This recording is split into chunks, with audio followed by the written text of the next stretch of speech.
ప్రభునామానికి స్తోత్రం కలుగునుగాక. ప్రియమైన దేవుని బిడ్డలారా, ఇప్పుడు అందరూ స్కూల్స్కి కాలేజీలకి వెళ్ళే సమయం. మరి ఇలాంటి సమయంలో మన బిడ్డలు ఎలా ఉండాలి? మనకి జ్ఞానం కావాలి, తెలివి కావాలి, వివేకం కావాలి. ఇవి మనం కోరుకుంటూ ఉంటాం. దీనంతటికీ పరిష్కారం ఎక్కడ దొరుకుతుంది? దేవుని వాక్యమే దీనికి పరిష్కారం. రండి దేవుని వాక్యాన్ని చదువుదాం. ఆదికాండం 41వ అధ్యాయం 38వ వచనం. ఇతని వలె దేవుని ఆత్మగల మనుష్యుని కనుగొనగలమా? మరియు ఫరో, దేవుడిదంతయు నీకు తెలియపరచను గనుక నీవలే వివేక జ్ఞానములు గలవారెవరును లేరు. దేవుడు యోసేపుకి గొప్ప జ్ఞానాన్ని ఇచ్చాడు, వివేకాన్ని ఇచ్చాడు, తెలివినిచ్చాడు. దేశం కాని దేశంలో, భాష కాని భాష, తనకు తెలిసిన వారు ఎవరును లేరు, అందరూ క్రొత్త వాళ్ళే. అయినా సరే దేవుడు ఏమిచ్చాడు? యోసేపుకి జ్ఞాన వివేకాలను ఇచ్చాడు, తెలివిని ఇచ్చాడు, గొప్ప వివేకాన్ని ఇచ్చాడు. ఆయన ఇచ్చినంత జ్ఞానం, వివేకం ఆ కాలంలో సూపర్ పవర్ అయిన ఐగుప్తులో ఎవరు లేనే లేరు. ఇది ప్రభు బిడ్డలకి దేవుడు ఇస్తాడు. కనుక మన బిడ్డలు తెలివిగలవ కావాలని కోరుకుంటాం, మన బిడ్డలు బాగా చదువుకోవాలని కోరుకుంటాం, మన బిడ్డలు గొప్పవాళ్ళు అవ్వాలని కోరుకుంటాం, మన బిడ్డలకి మంచి మార్కులు రావాలని కోరుకుంటాం, పెద్ద పెద్ద చదువులు కావాలని కోరుకుంటాం.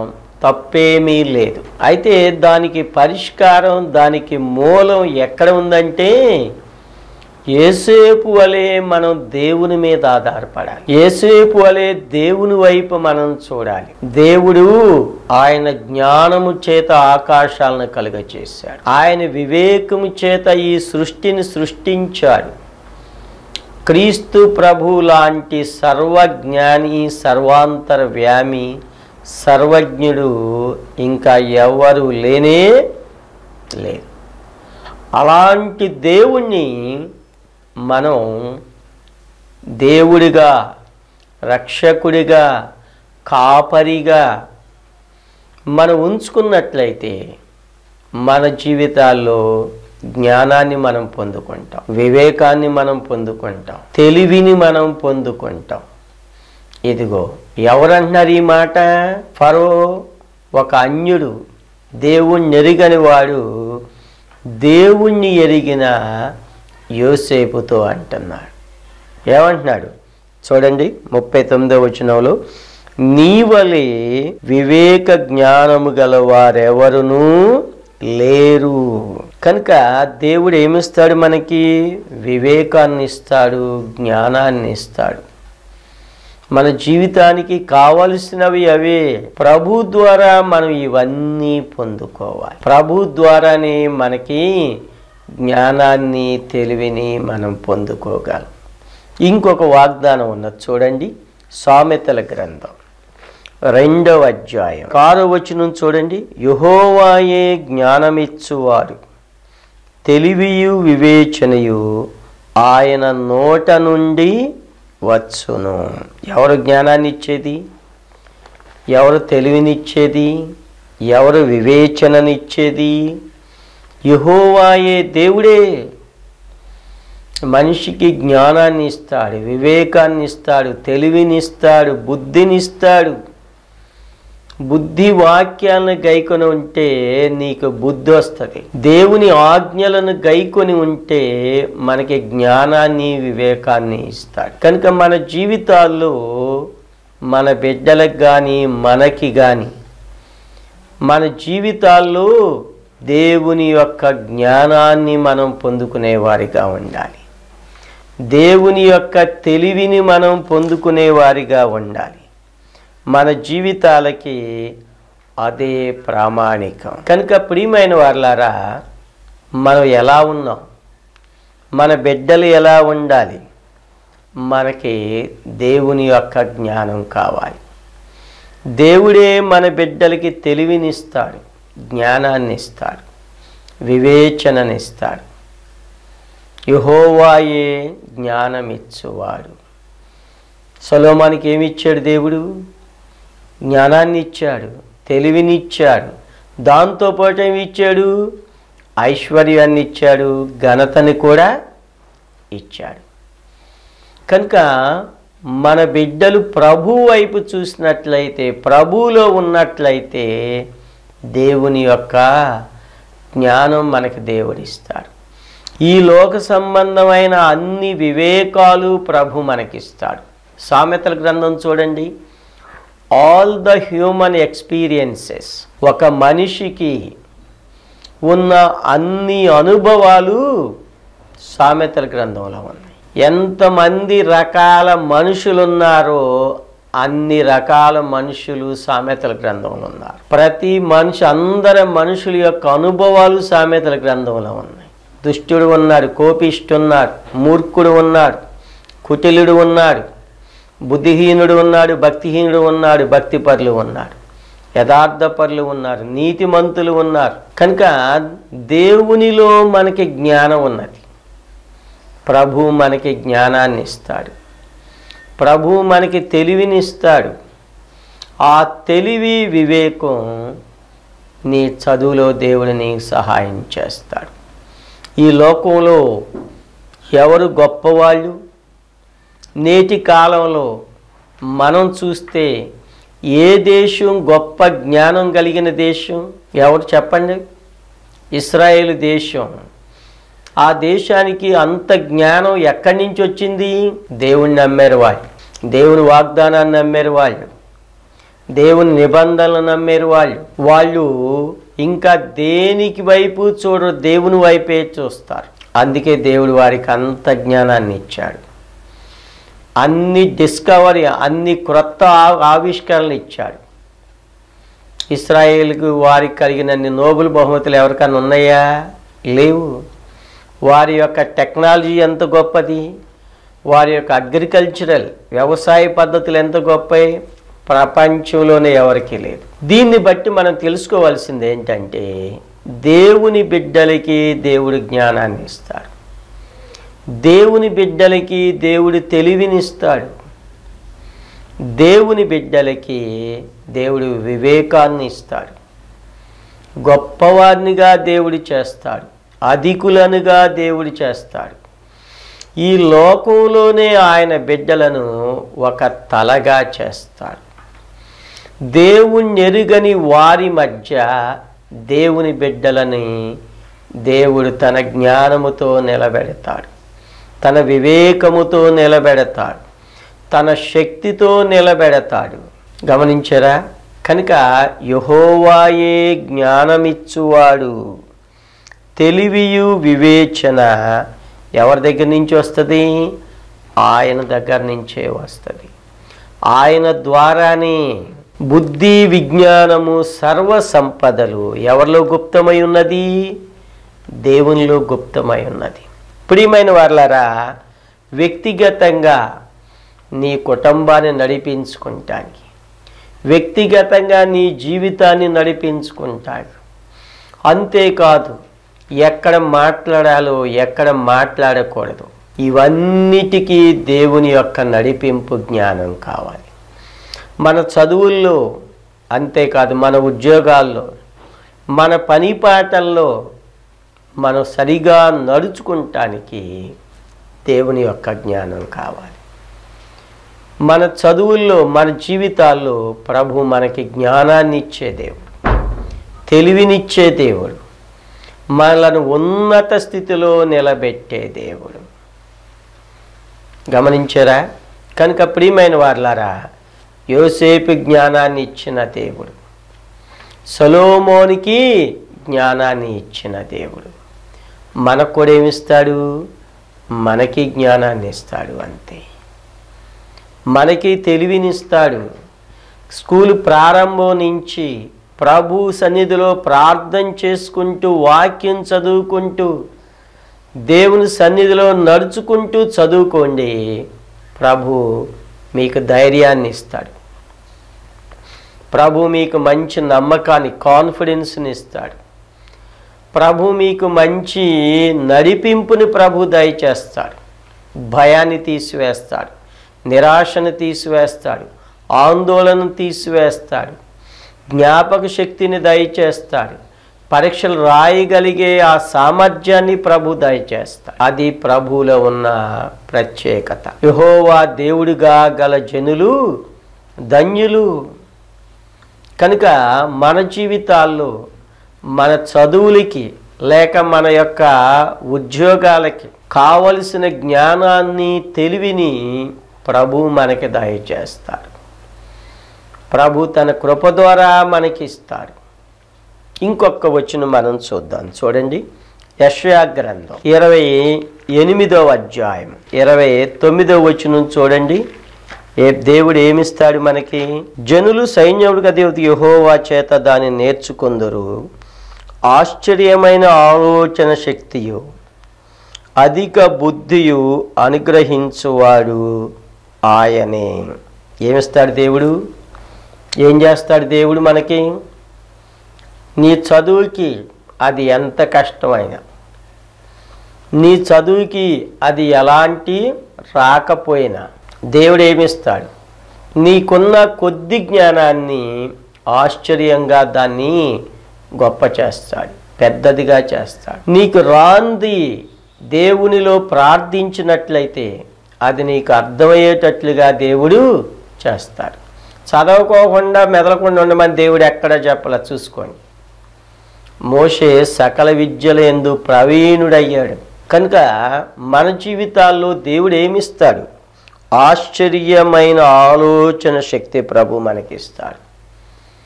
నీ ఆలోచన దేవుడు అధికం చేస్తాడు, నీ తెలివిని ఆయన అధికం చేస్తాడు, నీ బుద్ధిని ఆయన అధికం చేస్తాడు.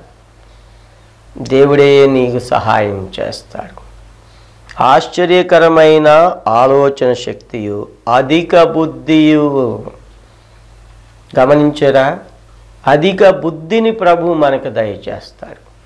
ఆ బుద్ధితో, ఆలోచనతో నీ కష్టమైన దాన్ని కూడా నేర్చుకునేటట్లు చేస్తాడు. ఏ సబ్జెక్టు నీ కష్టంగా ఉందో అది ప్రభు సన్నిధిలో పెట్టి ప్రార్థన చేస్తాడు, దేవుడు సహాయం చేస్తాడు. నీకేదైనా ఆటంకాలు వచ్చినాయి, దాన్ని బట్టి కూడా ప్రభు సన్నిధిలో ప్రార్థన చేసి ముందుకెళ్ళు, ఆటంకాలను తొలగిస్తాడు. చాలామందిలో మేము ఇళ్ళకెళ్ళి చెప్తుంది, అయ్యా వీడి చదువు రావట్లేదు ప్రార్థన చేయండి అంటాడు. స్కూల్కి వెళ్ళనంటున్నాడు, ప్రార్థన చేయండి అంటున్నాడు. సబ్జెక్టులు ఆగిపోయినాయి, ప్రార్థన చేయండి అంటున్నారు. చదివారు, ఉద్యోగాలు రావట్లేదు, ప్రార్థన చేయండి అంటున్నారు. దాని అంతటికీ పరిష్కారం ఇదే. దేవుని బిడ్డల్ని దేవుడు ఎక్కడా తక్కువ చేయలేదు. ప్రియమైన వారలారా, నీకు తెలివినిచ్చే దేవుడు మన దేవుడు, నీకు జ్ఞానాన్ని ఇచ్చే దేవుడు యేసు ప్రభు. నీకున్న కొద్ది తెలివిని ఆశ్చర్యంగా గొప్పదిగా చేసేది యేసు ప్రభు. కనుక మన జీవితాల్లో దేవుడు మనకి యెహోవాయే జ్ఞానం ఇచ్చువాడు. తెలివి, వివేచన ఆయన దగ్గర నుంచే వస్తుంది. దేవుడు ఆయన సర్వాంతర జ్ఞాని అన్నమాట. కనుక దేవుని వైపు మనం చూసేవారుగా ఉండాలి. దేవుణ్ణి మన హృదయాల్లో ఉంచుకుని ఆయన చెప్పిన విధంగా మనం జీవించినట్లయితే మన జీవితాల్లో దేవుడు మనకి సహాయం చేస్తాడు. ఏంటి వాగ్దానం? ఆశ్చర్యమైన ఆలోచన శక్తియు అధిక బుద్ధియు అనుగ్రహించువాడు ఆయనే. ప్రభువే మనకు అన్ని విషయాల్లో సహాయం చేస్తాడు. ప్రభువే మన జీవితాల్లో ఆశ్చర్య కార్యాలు చేస్తాడు. ఎక్కడైనా సరే, నువ్వు ఎక్కడ ఉన్నా సరే ప్రభు నీ పట్ల గొప్ప కార్యాలు చేస్తాడు. కనుక ప్రియమైన వారలారా, మన జీవితాల్లో ప్రభు సన్నిధిలో మనం నడుచుకోవాలి. ఇంకొక వాగ్దానం చూద్దాం. చూడండి, యోబు గ్రంథం 12వ అధ్యాయం 13వ వచనం చూడండి. జ్ఞాన శౌర్యములు ఆయన యొద్ద ఉన్నవి, ఆలోచనయు వివేచనయు ఆయనకు కలవు. ఏమిటి? జ్ఞానము, శౌర్యము ఆయన దగ్గర ఉన్నది. దేవుని దగ్గర ఉన్నాయి, ఆయన దగ్గర ఉన్నట్టుగా ఎవరి దగ్గర లేనే లేవు. మరి నువ్వేం చేయాలి? ప్రభు పాద సన్నిధిలో మొరపెట్టి వాటిని మనం పొందుకోవాలి. ప్రభు సన్నిధిలో ప్రార్థన చేసి వాటిని మనం పొందుకోవాలి. దేవుని మీద ఆధారపడి వాటిని మనం పొందుకోవాలి. అది మనం తెలుసుకోవలసిన సత్యం. గమనించరా ఏమంటున్నాడు ఇక్కడ?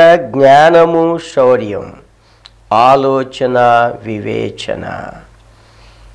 అక్కడ మనకు అంతా చదివినట్లే బలమును జ్ఞానమును ఆయన స్వభావ లక్షణములు 16వ వచనంలో గమనించరా. కనుక బలము, జ్ఞానం దేవుని దగ్గర ఉన్నాయి. మనకున్న జ్ఞానం తక్కువ, దేవుడిచ్చేది గొప్పది. మనకున్న తెలివి తక్కువ, దేవుడిచ్చేది గొప్పది. ప్రభు మీద ఆధారపడాలి. మనం ఏం చేస్తాం? మన మీద ఆధారపడతాం కాదు, దేవుని మీద ఆధారపడాలి. ఒక పరీక్ష రాయబోతున్నావు, పాస్ అవటానికి దేవుని మీద ఆధారపడి. ఒక ఇంటర్వ్యూకి వెళుతున్నావు, దానిలో చక్కగా ఇంటర్వ్యూ చేయటానికి దేవుని మీద ఆధారపడు. ఎన్ని రౌండ్స్ ఇంటర్వ్యూస్ ఉంటాయో, ఎన్ని రకాలు ఉంటాయో అన్నిటి మీద దేవుని మీద ఆధారపడు. ఆయన నీకు వివేకాన్ని ఇస్తాడు, సమయోచితమైన సహాయాన్ని ఇస్తాడు. దేవుని యొక్క ఆలోచన మనకి దేవుడు ఇస్తాడు. అప్పుడు మన జీవితంలో మనం ఎన్నడూ ఓటమి పాలవ్వం, నిరాశ చెందం. మనం ఎన్నడూ కూడా తక్కువ వారముగా ఎంచబడము. దేవుని బిడ్డలు అంటే ఈ లోకంలో తలగా ఉండేవారిగా దేవుడు చేస్తాడు, కానీ తక్కువగా ఉండేవారిగా దేవుడు అసలు చేయడు. కనుక ప్రియమైన వారలారా, నేటి కాలంలో విద్యార్థులు ఎలాంటి జ్ఞానం కలవారైనా సరే, తక్కువ వారైనా దేవుడు సహాయం చేస్తాడు. మన జీవితాల్లో మనకి ఏది లేదో దాన్ని ప్రభు మనకి సహాయం చేస్తాడు. నిరాశ చెందవలసిన అవసరం లేదు. పరీక్షలంటే భయపడవలసిన అవసరం లేదు. ఇది విద్యా సంవత్సరం ప్రారంభం. ఎప్పటి నుంచే చదవటం మొదలు పెట్టండి. ఎప్పటి నుంచే మంచి మార్కులు పొందుకోవాలని ప్రార్థన చేసుకోండి. ఎప్పటి నుంచే ప్రతి పాఠం, ప్రతి ప్రశ్న బాగా చదవాలి అని నిశ్చయం చేసుకోండి. దేవుడు మనకు కావలసిన తెలివిని ఇస్తాడు, జ్ఞానాన్ని ఇస్తాడు, వివేచనని ఇస్తాడు. చేసే తప్పేంటి? ఇప్పుడేం చదవం, ఇప్పుడేమీ చెయ్యం. ఇక మాలాంటి వాళ్ళ ఫోన్ల మీద ఫోన్లు. ఏంటి? ప్రార్థన చేయండి, పరీక్షకి వెళ్తున్నాం, ప్రార్థన చేయండి, చదువు రావట్లేదు, సబ్జెక్ట్ లాగిని. మేము ప్రార్థన చేస్తాం. మన బుద్ధిహీనత మనలో ఉండకూడదు. అది దేవుడు చెప్పేది. మనం ముందు జాగ్రత్తలు లేకుండా ఉంటే మనం బుద్ధిహీనులు అంటాం. దేవుడు మనకి జ్ఞానాన్ని ఇచ్చాడు, వివేకాన్ని ఇచ్చాడు. ఆ వివేకాన్ని బట్టి మనం ముందే జాగ్రత్త పడాలి. ముందు నుంచే చదువుని మనం తప్పక సీరియస్గా చదువుకోవాలి. ముందు నుంచే మన జీవితాల్లో ఒక మంచి ప్లాన్, ఒక ప్రణాళిక మన చదువు గురించి మనకు ఉండాలి. అది దేవుడి వివేకం ద్వారా దయచేస్తాడు. ఇవేమీ లేకోకుండా మేము చదువుతున్నాం అంటే ఏంటి చదివేది? నీకో ప్రణాళిక ఉండాలి, నీకొక పద్ధతి ఉండాలి. ఆ ప్రణాళిక ప్రకారం అమలు చేసి నడుచుకునేటట్లుగా నీవు కలిగి ఉండాలి. కష్టపడి చదవాలి. అన్ని విషయాల్లో దేవుడు మనకి వివేకాన్ని అనుగ్రహిస్తాడు, జ్ఞానాన్ని అనుగ్రహిస్తాడు. కనుక ప్రియమైన వారలారా, మనం నేర్చుకోవలసిన సత్యం ఏంటంటే, దేవుని సన్నిధిలో దేవుని బిడ్డలకి జ్ఞాన వివేకాన్ని ప్రభు ఇస్తాడు. దానియేలుకి, అజర్య, మిషాయేలు, హనన్య ఈ నలుగురికి దేవుడు ఎంత ఇచ్చాడు? బాబెలు దేశములోనే వారిని దేవుడు 10 అంతలు శ్రేష్ఠులుగా దేవుడు చేశాడు. అంతేకాదు దానియేలు గారిని ఏంటి 127 సంస్థానాల మీద ఆయన్ని ముఖ్యుడిగా చేశాడు. అంతేకాదు దేవుని సన్నిధిలో ఎంతో 5 రాజులు మారారు, కానీ దానియేలు గారిని ఎవరో మార్చలేకపోయారు. అది దేవుడిచ్చే జ్ఞానం, దేవుడిచ్చే తెలివి, దేవుడిచ్చే ఆలోచన, దేవుడిచ్చే వివేకం. దీనంతటికీ దానియేలు గారు చేసింది ఒకటే. ఏం చేశాడు? దానియేలు గ్రంథం 6వ అధ్యాయం 10వ వచనంలో చూడండి. ఇట్టి శాసనము చేయబడినని దానియేలు తెలుసుకున్నా సరే అనుదినము ఆయన ఏం చేశాడు? దానియేలు తెలుసుకున్న అతడు తన ఇంటికి వెళ్ళి యథాప్రకారం ఆయన ఏం చేశాడు? ప్రార్థన చేశాడు. మోకాళ్ళుని ప్రార్థన చేశాడు. దేవుని వైపు తిరిగి ప్రార్థన చేశాడు. దేవుని సన్నిధిలోనే నడుచుకున్నాడు. దేవుని ప్రార్థన చేశాడు, స్తుతించాడు, బ్రతిమాలుకున్నాడు. ఎన్ని సమస్యలున్నాయో వాటి గురించి ఆయన ప్రార్థన చేశాడు. ఎన్ని ఇబ్బందులు ఉన్నాయో వాటి గురించి ప్రార్థన చేశాడు. ఎన్ని ఆటంకాలు ఉన్నాయో వాటి గురించి ప్రార్థన చేశాడు. తన యొక్క బలహీనతలేంటో వాటి గురించి కూడా ప్రార్థన చేశాడు. మనం ఇది చెయ్యం. దానియేలు తన ప్రజల పక్షంగా ఆయన నా పాపము మా పాపమని ఒప్పుకున్నాడు. మనం దానియేలు గ్రంథం 9వ అధ్యాయం చదివితే ఇవన్నీ తెలుస్తాయి. మేం పాపము చేసిన వారము అని ఎన్నోసార్లు ఒప్పుకున్నాడు. మనం మన బలహీనత గురించి మాట్లాడతాకి మనం ఒప్పుకోం, అంగీకరించం. కాదు, దేవునిలో మన యొక్క యథార్థత, మన యొక్క నిర్దోషత్వాన్ని మనం వెల్లడిపరచుకోవాలి. దానియేలు ఆ విధంగా ప్రార్థన చేశాడు. దానియేలు గారి అంత గొప్పవాడు బబులోనులో ఎవరు లేనే లేడు. ప్రభు సన్నిధిలో యోసేపు గారు ప్రార్థన చేశాడు. ఆయన లాంటి గొప్పవారు ఎవరు లేనే లేడు. సొలొమోను ప్రభు సన్నిధిలో ప్రార్థన చేశాడు, ప్రభువా జ్ఞానాన్ని తెలివినిమ్మని. ఆయన లాంటి రాజు ఆయనకి ముందు కానీ వెనుక కానీ లేనే లేరు. నేటి కాలంలో దేవుణ్ణి నమ్మిన ఒక జనాంగం ఉంది, ఇశ్రాయేలీలు. ఇశ్రాయేలు దేశం ప్రపంచ పటంలో ఎంతో చిన్నది, కానీ దేవుడు ఆ దేశానికి ఇచ్చిన జ్ఞానం ఎంతో గొప్పది. ప్రపంచాన్ని శాసించే జ్ఞానాన్ని దేవుడు వారికి దయచేశాడు. దీనిని బట్టి ప్రభు మనకు తెలియజేసేది, మనం తెలుసుకోవాల్సింది ఏంటంటే, దేవుని బిడ్డలకి దేవుడు జ్ఞానాన్ని ఇస్తాడు. దేవుని బిడ్డలకి దేవుడు తెలివినిస్తాడు. దేవుని బిడ్డల్ని గొప్పవారిగా దేవుడు చేస్తాడు.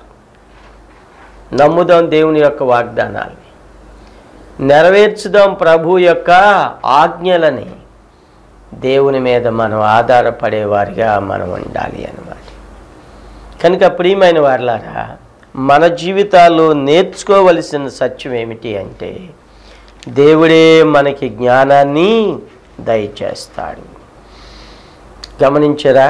ఇంకొక మాట చదివి మనం ముగింపు చేద్దాం. చూడండి, హెబ్రీ పత్రిక 11వ అధ్యాయంలో దేవుని బిడ్డల్ని దేవుడు ఎంతో గొప్పవారిగా చేశాడు. దేవుని బిడ్డల్ని గొప్పవారిగా చేశాడు. ఇదిగో చూడండి, అక్కడ ఏమన్నాడు? హెబ్రీ పత్రిక 11:26 చూడండి. అక్కడ మోషే పెద్దవాడైనప్పుడు విశ్వాసమును బట్టి ఐగుప్తు ధనము కంటే క్రీస్తు విషయమైన గొప్ప భాగ్యమని ఎంచుకొని అల్పకాలము పాప భోగము అనుభవించుట కంటే దేవుని ప్రజలలో శ్రమ అనుభవించుట మేలని యోచించి ఫరో కుమార్తె కుమారుడని అనిపించుటకు ఒప్పుకొనలేదు. ఎలా ఎనగా అతడు ప్రతిఫలముగా కలుగవు బహుమానమునందు దృష్టియుంచెను. విశ్వాసమును బట్టి అదృష్టుడైన వానిని చూచునట్లు స్థిరబుద్ధి గలవాడై. ఇదే జ్ఞానం, ఇదే బుద్ధి. మనకు ఉండవలసిన లోక సంబంధమైన జ్ఞానాన్ని ప్రభు ఇస్తాడు, పర సంబంధమైన జ్ఞానం మనం తెలుసుకోవాలి. మోషే ద్వారా మనం ఆ జ్ఞానాన్ని మనం తెలుసుకుంటున్నాం. ప్రతిఫలముగా పొందబోవు బహుమానమందు మనం దృష్టి ఉంచాలి. స్థిరమైన బుద్ధి మన జీవితాల్లో ఉండాలి. అది పర సంబంధమైన జ్ఞానం, పరలోక రాజ్యానికి తీసుకుని వెళ్ళే జ్ఞానం. ఇది మనం తెలుసుకోవలసిన వారంగా ఉండాలి. గమనించారా? కనుక ప్రియమైన వారలారా, ఈ లోకంలో తెలివిని మోషేలాగా ప్రభు మనకిస్తాడు. పరలోకానికి చేరే ఆ తెలివి జ్ఞానాన్ని దేవుని వాక్యం ద్వారా మనకి చేస్తాడు. అంతేకాదు స్థిరమైన బుద్ధి దేవుడు మనకిస్తాడు. ఫరోతో ఎలా మాట్లాడాలి దేవుడు మోషేకి ఇచ్చాడు. 10 తెగుళ్ళు ఎలా రప్పించాలో దేవుడు మోషేకి ఇచ్చాడు. ఇశ్రాయేల్ని ఎలా నడిపించాలో దేవుడు మోషేకి ఇచ్చాడు. ఇది స్థిరమైన బుద్ధి, స్థిరమైన జ్ఞానం. కనుక నమ్ముదాం, ప్రభు దేవుని బిడ్డలకి దేవుడి తెలివిని దయచేసి, వివేకాన్ని దయచేసి, జ్ఞానాన్ని దయచేసి పరీక్షల్లో వాళ్ళు పాస్ అవునట్లుగా, చక్కగా చదివి గొప్పవారగినట్లుగా ప్రభు మన బిడ్డలను ఆశీర్వదించునుగాక. ప్రార్థన చేసుకుందాం. పరిశుద్ధుడా, దయగల తండ్రి, మీరు తెలివిని జ్ఞానాన్ని ఇచ్చే గొప్ప దేవుడు. మీ వైపు చూసి మీలో ప్రార్థించి మోషే వలె, దానియేలు వలె, యేసేపు వలె, దావీదు వలె గొప్పవారగినట్లు కృప చూపమని మా ప్రభువైన యేసుక్రీస్తు నామములో ప్రార్థించి వేడుచున్నాము తండ్రి. ఆమేన్.